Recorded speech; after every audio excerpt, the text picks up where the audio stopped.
kalatvlive. Kalatvlive machiegni pacho ma e odwa.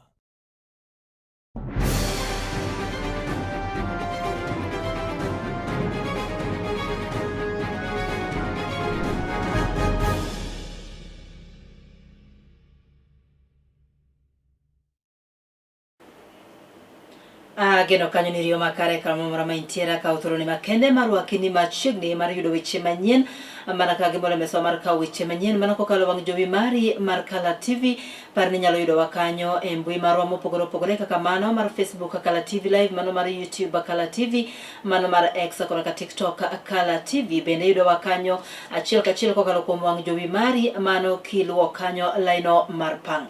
Weche geki ikeloni kodan Brenda Agenyo. Kama bende wachako kanyo agi kama jatend piny Kenya Laktar William Ruto koro to ni limbe mare mar ndalo ariyo mano e bomano eko mar Astana mayudore e pinyno mar Kazakhstan. Kama bende jatend piny Kenya kane loso koro to yango ni piny Kenya oikore malich mokalo mar biro tiyo koda ka pinyno enone gi bero chumi mapacho ka. Laktar William Ruto koro to wacho ni piny Kenya dhi keto winjruok makare kindgi koda ka pinyno, winjruok mabende koro to biro neno ni gibero wechego eko mag uchumi, wechego mag arita kwe kachiel koda ka bero ngima oganda e pinje ariyogo. E seche nogo bende jatend piny Kenya oduoko erokamano maduong' na jatend pinyno kuom nerwake e yono makare e pinyno. I want to assure you that my visit here is deliberate and intentional to elevate the relationship between our two countries, to build on the relationship that already exists, the trade and investment opportunities that are already underway between our two countries. I recognize that there is significant and growing trade relationship between our two countries.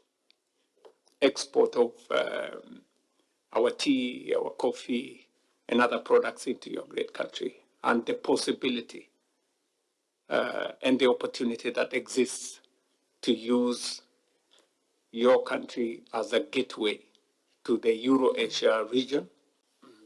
Your Excellency, Mr. President, let me first and foremost, on my own behalf and on behalf of my delegation, to thank you very much for extending an invitation to me and for the warm and gracious welcome that we have received and the great hospitality extended to us on this very first maiden visit of a Kenyan president to your great country. We have felt the warmth of Astana. The meeting we met in 2023 in New York became a starting point for us to build on the relationship between our two countries established in 1993.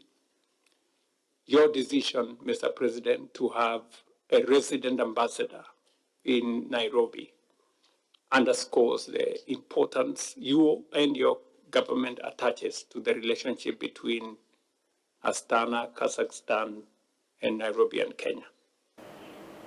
Skundi nyiri mongere kaka Mboni mayudore kaunti ma Makueni koro to lor apoya nono odiochieng' ma kawuono kendo jopuonjre oduoko pacho kama erien kalore koda ka tend school no mabende koro to lero ni jopuonjre moko ne obedo koda ka tuo no mar ambululu ka bende gima duong' manokelo tuo makamano pok ong'ere nyaka sani.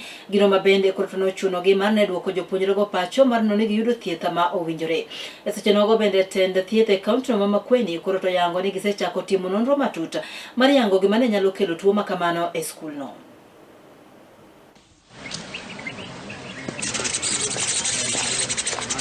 Tulipata habari kuhusu watoto walio wagonjwa wa Mboni Girls Secondary School na ofisi ya Sub-County Medical Officer in Charge Mboni Sub-County iliweza kukusanya wahudumu waliopelekwa hapo shuleni ndio waweze kujua chanzo cha ugonjwa. Waliweza kuwaona watoto wengi 143 ni waliweza kuonekana hospitali wakatibiwa na wakapewa dawa. Commissioners Edwal mabende koro to chung'ne riwo oganda e pacho kaeri manoduol no mong'ere kaka NCIC ne ochamo muma mar apis odiochieng' ma kawuono. Chenro makamano otelie koda ka Oktelia kodaka Justice Martha Koome mabende en jang'ad buche maduong' e pacho kaeri kama bende koro to jatlono kaachiel kodaka jotelo mamoko manoyuoro e chienono ogolo kwayo makende ne commissioners go mondo mi koro to neni otiyo makare ne oganda ma pacho kaeri maonge wach moro amora kama oting'o wechego mag mibadhi. I, Hassan Bilo Ahmed, having been appointed a Commissioner of the National Cohesion and Integration Commission under the National Cohesion and Integration Act, Cap 7N, do solemnly swear that I will faithfully and fully, impartially, and to the best of my ability discharge the trust and perform the functions and exercise the powers devolving upon me by the virtue of this appointment without fear, favor, bias, affection, ill will, or prejudice. So help me God.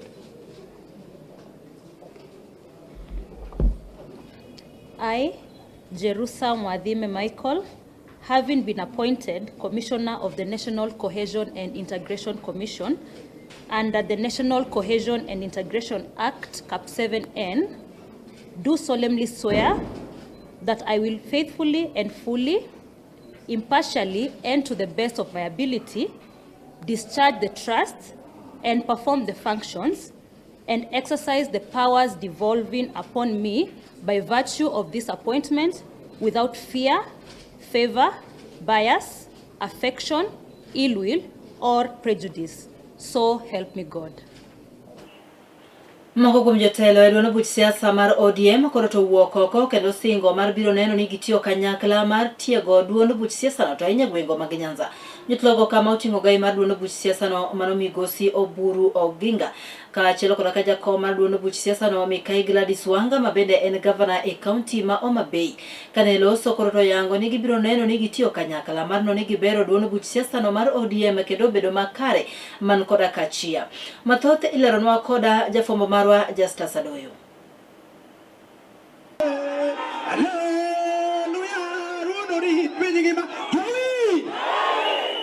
Kaluwore kod rombe goeko ma opogore opogore mabende osebedi kibago kod duond buch siasa noero mar ODM e pacho kaendi. Duond bura noero osedhi nyime kod tielo kendo lero ni gintiere broad-based government kendo gidhi nyime kod nyiso dwaro margi mar bedo e twak kod duond buch siasa mar UDA kaka okang' ma biro neno ni gido teko ahinya to kochopo e yiero ma 2027. Wang'eyo policies mwadwaro, wang'eyo kama wadhiye, wang'eyo ni wadhi riwre gogendni mamoko eka wanyalo kawo power. To wadhi negotiate motegno gi UDA. To weuru wacho ni walewo, ok walewo. Sapodi yiero en higa manyien. Ogai mar duond bura noero migosi Oburu Oginga odhi nyime kod lero ni gintie kod dwaro mar biro bedo e telo kowacho ni onge dongruok minyalo chwalo ne oganda ka gionge teko kata power. Kaka en koro wan waonge gi wich kuot ka wawacho ni wadwaro power. Ok wanyalo wacho ni wan gi wich kuot madwaro power nikech onge development maditim kionge gi ang'ono gi power.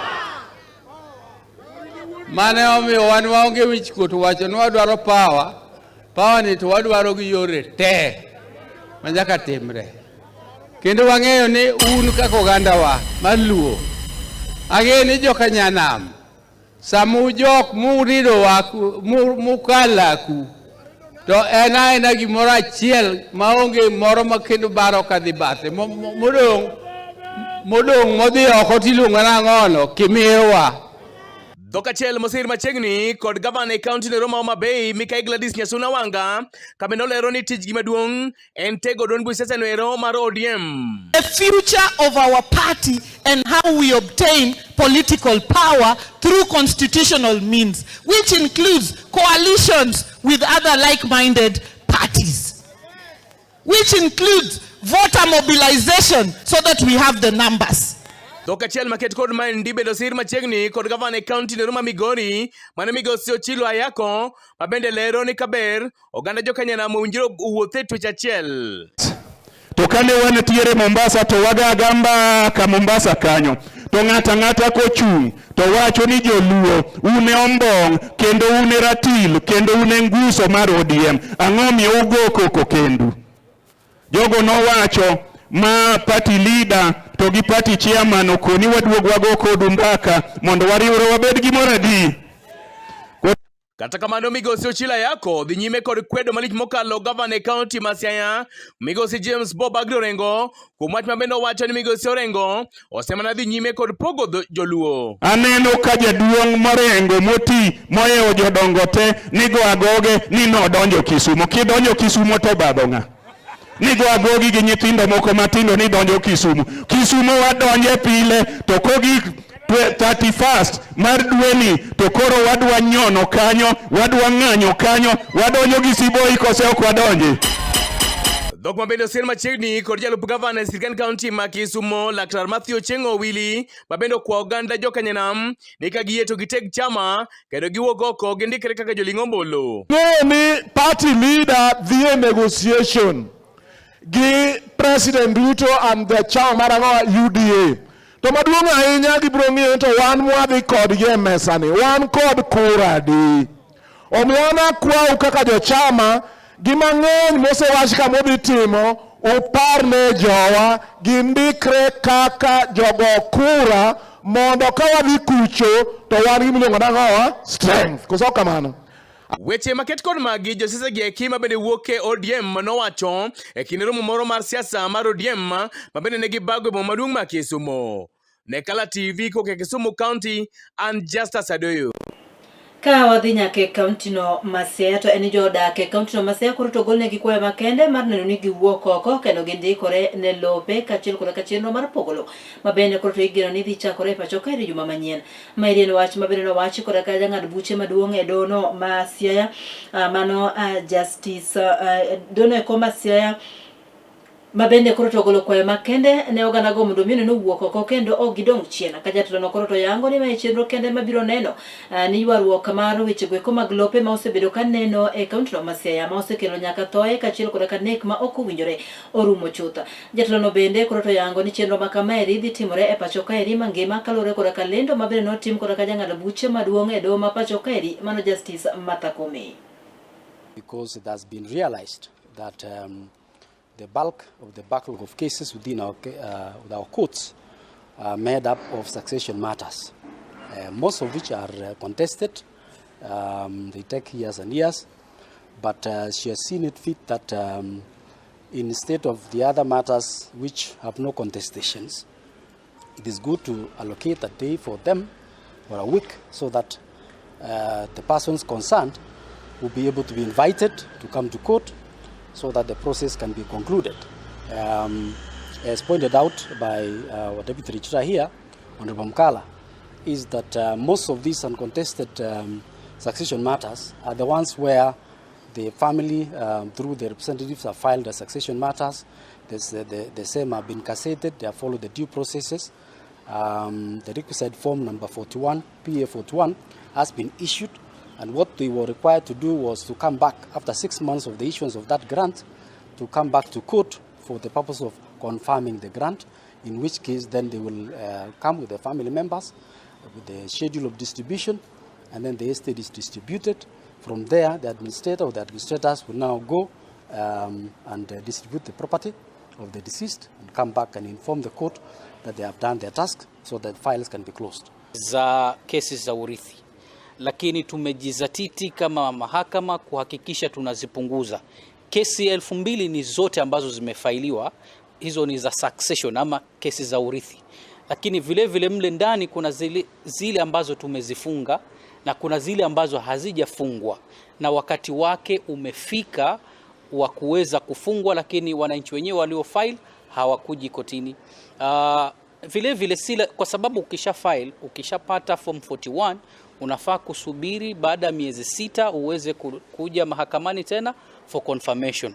Lakini round hii tunasema hata kama miezi 6 haijaisha, lakini hakuna mvurutano baina ya watu ambao wanafaa kurithi, tafadhali kuja na tutaconfirm bora ulipata grant.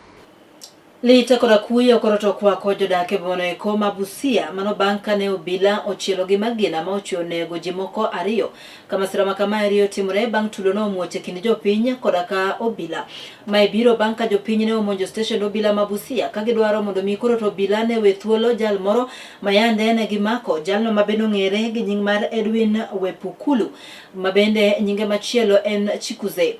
Wachore ni jalni en achiel kuom jotend rowere e kar dak moro mane mano mabusia gino mabende no miyo jopiny kachielo kod karo were no chokore kendo ne monjo station obilo no mabusia nyaka sani jopiny koro dak kod kaluoro kabende gidwaro mondo mi tendo bila makono kachielo kod katenda rita kwe mapacho kaeri owuogo ko mar neno ni giyudo ratiro ne ji ariyo mano wito ngimagi. Alisikia risasi ya kwanza akatoka mbio kurudi nyumbani akapigwa risasi kutoka nyuma side ya chest, side ya heart, on the left side of the heart from behind. Akapigwa hapo risasi, akaanguka kujua amepigwa risasi. Unfortunately akasakam. Ndio maana tuko hapa. La tuone the way forward. Papa akakuwa pronounced dead. Kuna mwingine pia anaitwa Teddy somebody. Huyu ambaye maaga hapa nyuma, hii mwili umeona hapa nyuma, anaitwa Fred Odhiambo. Alafu kuna Teddy amepigwa risasi kwa shingo. Pia amekufa, amepelekwa mochari. Kuna mwingine watatu anaitwa Nicholas Odhiambo. Amepigwa risasi kwenye bega na moja ikamguza kwenye uso. So pia wanajaribu contain situation. Nilichukua initiative, nikapigia regional commissioner Mr. Masharia. Wakati sasa zilianza pia nikapigia regional IPOA Mr. Emmanuel. Wakaniambia wanajaribu wawezavyo ili wa reach out hii county commandant. Wakajaribu kumpigia, hakushika simu. So sisi tunasema hivi, sisi we are ready to die kama jamii. Okay, Fred kutoka kwake kwa nyumba, ametoka tu kwa nyumba saijaka akiingia hivi town. Anaitwa Fred Odhiambo. Fred mwenye amekufa anaitwa Fred Odhiambo. Ametoka tu kwa nyumba jioni akipita hivi. Dakika kidogo wananipigia simu ati ni kama tunaona mtu. Kufika vile nilikuwa nakuja nilijua amekufa tayari juu kulingana na vile nilielezwa ni kama ameaga. Kufika naambiwa like bado anapumua. Lakini kulingana na mwili yangu hadi niliambia mabeshte wangu sijui chenye inanifanya. Nilikuwa nasikia vibaya sana. Sisi tulikuwa tumeenda town kwa harakati ya kutoa Chikuze kwa sababu Chikuze pia alikuwa kwa process ya kutoa ndugu yetu ambaye anaitwa Joseph. Na kulingana na procedure za police station hatungeenda watu wengi kwa sababu ile ubina mnajua police station yetu ni ndogo. So tukatuma viongozi wetu wachache waende washughulikie maneno. Baadaye mambo ikarudi ya kwamba Chikuze ameshikwa. So hii Chikuze bado viongozi wakaenda kuintervene. Na wakati ya intervention iko kinyozi moja ilikuwa imevamiwa na machokora ya town. Na hiyo kinyozi bado ni ndugu yetu tu. So kwenda kwa hiyo rescue, kumbe askari walikuwa prepared tayari wakishika Chikuze juu tulipata wamevaa helmets, wamevaa boots, wako ready for war. Na wakaanza kufire live bullets. Unaona? So far sisi tumeconfirm watu watatu. So far ni watu watatu na nataka nikumbushe ndugu. Nimetoka kwa nyumba, tumekuwa na papa. Tulikuwa members tumekaa. Akatoka mke wake yuko hospitalini. Akaenda hospitali kutoka ni Javida alimuita akamwambia kinyozi inavunjwa. Yeye hakukuwa kwa maandamano. Kawadanya ke county ma Migori eni ajopith magagwen kanyakla koda ka jopur magalore koroto singo mar biro tiyo kanyakla mar neno ni gibero yorigi mag yuto kane giloso koda ka jofwambo eche koroto giyango ni nyaka ne gichak tiyo kanyakla giseneno ber modhuro kama otingo chiwruok e paro ewi kaka ginyalo kalo e midhiero mopogore opogore ma gisebedo ka giromo godo bende koroto giyango ni tiyo kanyakla osemiyo giyudo nyaka chirni ma ginyalo uso e mwandugi seche nogo bende gigolo kwayo makende ne jokanyo e sekta mar puro mondo mikoro to wuogo ko mar neno ni osiro lwetgi. Nilianza kulima mwaka wa 2016 na tangu practical action ije tumekuwa na mageuzi na kuongezeka kwa kilimo kwa tunalima kibiashara kwa kuuza. Youths have been trained that the next best alternative way of employment is in the soil. We have around 5 value chain that we are doing, and I want to encourage our government and even our stakeholders. Let us join this our partners and let us make agribusiness the next best opportunity as an employment. Bende kaporo ntiere weche go mag pur to badhi nyaka county Masiaya kama koro ten county no Masiaya owuok oko kendo oyango ni giikore malich mokalo mar neno ni gisiro chenro mag pur kaachiel koda ka jopur to ahinya rowere kowuok e county no Masiaya. Magi gin weche go mabende nowachi koda ka Governor Masiaya County Migosi James Agrorengo mabende koro to oyango ni tend county mare biro neno no chiwo sir mowinjore ne jopur e county no Masiaya mar neno ni gibero ngimagi kendo giketo chiemo obedo mathoth e county no. Agriculture is the backbone of our economy, not just in Siaya, but in the entire republic. Yes. In fact, in Siaya, we are struggling to have a transformation in agriculture because for many years, and even now, we are still largely a peasant economy. All of agriculture essentially is for subsistence. We are working hard to change this situation. And I think with the inauguration of Sirio, this is a show or an evidence that we are changing to an agricultural industrial country. There are many sugar mills coming, which are in the offing. In our current budget and the subsequent budget, the next financial year, we hope you are going to work very hard to start the modern cotton industry. So we will continue to work hard because agriculture is a pillar. We have established community-driven committees across all the 30 wards. We've got 30 circles, as we've been told, and 13, for purposes of today, 13 farmer-producer organizations who have been onboarded to strengthen farmer institutions and to improve market coordination.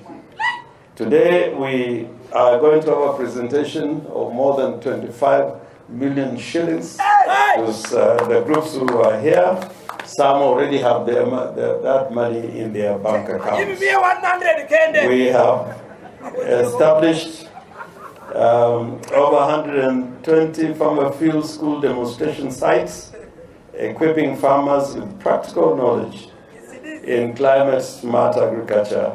Today, we celebrate NAV-CDP, which is a World Bank-funded grant project, a partnership between us national and the county. But we understand that the foundation by which we are building on is what this administration has done.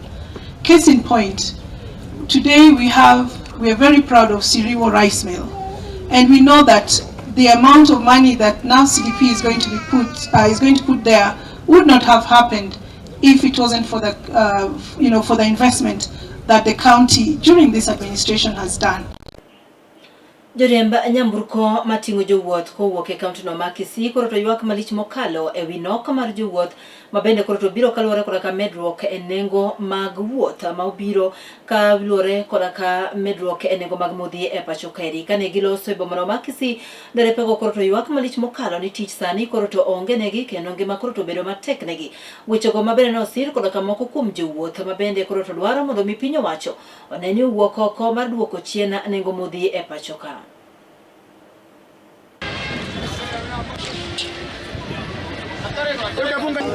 Maabiria hakuna. Tumehangaika kwa stage kutoka asubuhi saa 4 tumefika hapa, hakuna abiria. Gari yenye naenda ruti ya pili ndio inaenda kumanga saa hii. Sasa hakuna mahali lingine itaenda kwa sababu hakuna abiria juu ya hiyo mafuta. Sasa tungemuomba atupunguzie mafuta, maana kila kitu kimepanda. Tafadhali rais, tunakuomba, hii sio Singapore yenye ulisema tunaenda. Hii unatupeleka babaya. Jana nimechelewa nikakuja nikahangaika hapa town, nikatoka tena nikarudi kwenda nikalala tu hapa town. Leo pia nimeamka asubuhi, tangia asubuhi mpaka sasa hivi. Sasa sijui nitafika aje nyumbani, watoto nimeacha wenyewe. Sijui nitafika aje nyumbani jamani. Naomba tu mtusaidie. Simshushe hii mafuta jamani. Mbona mmetuhangaisha sana? Si hata nyinyi mnatumia damu, simjaribu kutumia damu kama sisi jamani. Tafadhali. Mana agewacha mara derepe mano kuwoke bomano makisima bende yuak malich mokalo kaloro ni jo wuotho koro to nok chopa igiko mar kelo ni weche manyien mag Dier Odiochieng mana kane gimole meso mar ka weche manyien tudri koda kedo kangro mokanyo sapara mamidhiambo adhi duogo ka gi weche gi kachiel koda mamoko mathoth bende parni nyalo yudo wachiel kachiel kokalo mbui marwa mar Facebook Kala TV Live mano mar YouTube Kala TV mano mar X kachiel koda kamano mar TikTok Kala TV. Mere bana kete kanyo achiel kachiel watudre kendo e sechego mabiro nyime nyinga en Brenda Agenyo.